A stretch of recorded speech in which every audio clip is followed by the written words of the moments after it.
বৃষ্টির জন্য কসবেশ্বরী কালীমায়ের মন্দির চত্বরে জল ঢাললেন বিধায়িকা অন্তরা দেব সরকার সহ সকল ধর্মপ্রাণ মানুষরা। আজ কমলাসাগর কসবেশ্বরী মায়ের মন্দিরে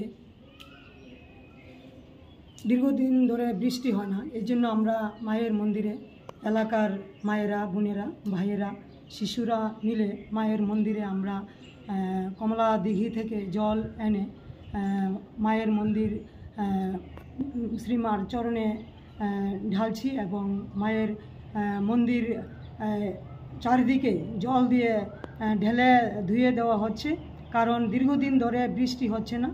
আমাদের এই কসবেশ্বরী মায়ের মন্দিরের দীর্ঘদিনের ঐতিহ্য যে যদি বৃষ্টি না হয় তাহলে মায়ের মন্দির মায়ের চরণে এলাকার সবাই মিলে জল ঢালা হয়। তো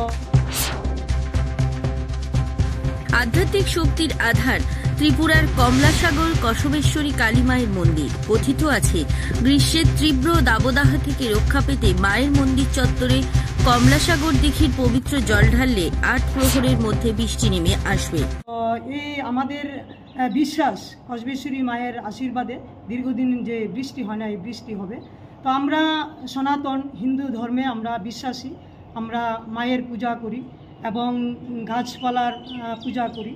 তো আমাদের বৈজ্ঞানিক ধারা রীতিতে আমরা জানি গাছপালা লাগাতে হয় এবং ভূমি সংরক্ষণ করতে হয়। এই যে মৃত্তিকা মাটি, এই মাতৃভূমিকে সংরক্ষণ করতে হয়, পূজা করতে হয়, মান্যতা দিতে হয়। তো আমাদের এই বিশ্বাস বা আমরা এই আজ বর্তমানে যেই দীর্ঘদিন ধরে বৃষ্টি হচ্ছে না, এটা প্রকৃতি রুষ্ট হচ্ছে।